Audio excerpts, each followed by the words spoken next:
رسول الله صلی الله علیه وسلم فرمایي ولو كانت الدنيا تعدل عند الله جناح بعوضة ما سقى منها كافرا ولا شربة ماء. دا یاد ساتئ که دا ټوله دنیا د اسمانونو نه راواخله د ځمکې پورې په دې کې چې څومره خزانې دي، څومره سره دي، څومره سپین دي، څومره جواهر قیمتي کاڼي. لو کانت دنیا، ګورئ دا دنیا دې ټولو ته شامله ده. دا د الله جل جلاله سره د ماشي د وزر په اندازه عمره برابر وي، هغومره حیثیت او قدر یې د الله سره لرلی، نو ما سقا منها کافرا ولا شربة ما، یو ګډ د اوبو به کافر له نه وی ورکلی. ولې؟ ځکه دا کافر الله نه مني، د الله سره دشمنی کوي. الله وی دا کوه، وی هغه نه کوم. الله وی دا مه کوه، دا ښه کوم. نو په ایمان یې ویوه چې په کلي و علاقه کې ته مشر او یو سړی ستا خبره نه مني او ستا نه الټه دا کوه ښې نه کومه، دا مه کوه ښې کوم، نو ستا چې په هغه باندې وس کېږي په دې کلي کې به یې پرېږدي؟ جواب نه، بالکل. بلکې چې د وس په هغه باندې بر شي نو هغه به ژوندی پرې نه دی مړ بیا کوي. نو دقه رنګې دا کافران د الله جل جلاله دشمنان دي. الله وی کوې، وی زه نه کومه، الله وی مې کوه، وی زه ښه کومه، او سره د هغې نه خوراکونه ورکوي، څکاکونه ورکوي. د مسلمانانو نه زیات د حدیث کې جواب راغلی دا څه چې الله ورکوي دا د الله جل جلاله په نظم باندې کم حیثیت او قدر نه لري. نبی علیه الصلاة والسلام دا جناح بعوض ولی یاد کلی دی که ستاسې خیلی دا ډېر زیاته سپک چیز دی، دا ماشه او پاتې لا ده چې د ماشي وزر به څونه سپکي. زه ته د ماشي سپکوالی بیان کړم. که ستاسې خیلی سوچ و فکر هم کړی دی که نه اوس خو لا نشته دی، د دې اوړي په موسم کې ګرمۍ په موسم کې په بدن باندې دې کیني، په تا باندې چک ولګئ، خو کله چې دا زهر ستا بدن ته در پاس کې هغه واولوځي ته هله په هغې باندې پوه شي. که ته د ماشي په کېناستلو باندې پوهېدلی نو ته به ماشي نه وې چیچلی. نو ماشی دونه سپک دی چې ستا په بدن باندې کیني ته په هغه باندې نه پوهېږې، پاتې لا ده چې د هغې دا وزر به څونه سپکي. نو دا الله جل جلاله ته دا ټوله دنیا د ماشي د وزر نه هم ډېره زیاته سپکه ده.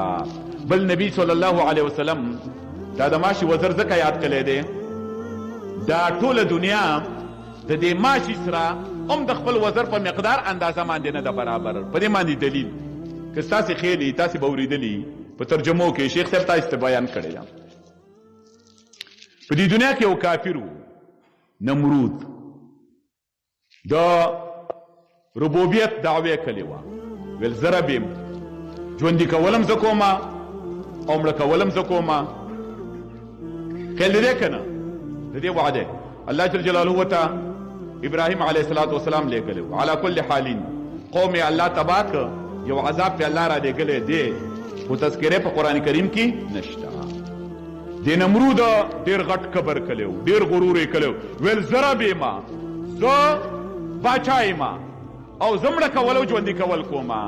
الله جل جلاله د هغه د هلاکت اراده وکړله، په یو ذلیله مرګ باندې هغه هلاک کړ. د هغه عادت دا و ځان له تخت جوړ کړی و، په هغې باندې به ناست و چې یو سړی به وله راغی باچا و، د یو ضرورت دپاره اول سجده وکړه، وروسته بیا خبره کوه. الله جل جلاله په ده باندې یو ماشه مسلط کړ. ماشه په وزر باندې ګډ و. د دې پوزو د لارې نه الله د هغې دماغو ته داخل کړ. د دماغو سیستم یې وله خراب کړ چې یو سړی به راغی او د هغه کمرې ته ویل دا چپړې وباسه، په دې سره ولې یو څو ګزاره راکړه، وروستو بیا خبره کوه. ګوره دا به ویل اول راته سجده وکړه، وروستو خبره کوه.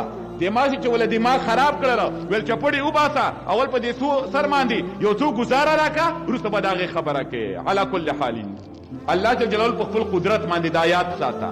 زما شاهد دا دی، دغه نه و. دا ماشه د ده د دماغو نه روغ راویسته، په وزر باندې ګوډ و.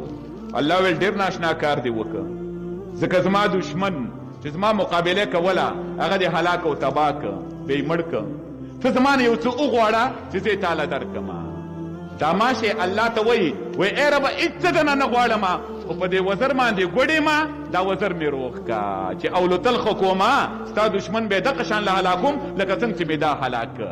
د دې روایت نه دا معلومیږي دا ټوله دنیا د دې ماشي سره د خپل وزر په مقدار باندې نه ده برابر. ځکه الله اختیار ورکړه که نه چې د دې ټولې دنیا باچایي نمرود باچا و، د هغه باچایي مې ختمه کړه، الله د هغه په ځای باندې مې باچا کړه، نو الله به نه وی باچا کړلی. ولې به نه باچا کله خو دا خپل وزر باندې ګډو ویل یا الله چې دا وزر مې روغ شي نو ځکه رسول الله صلی الله علیه وسلم فرمایي دا ټوله دنیا د الله جل جلاله په نظام دي د ماش د وزر عمر قدر حیثیت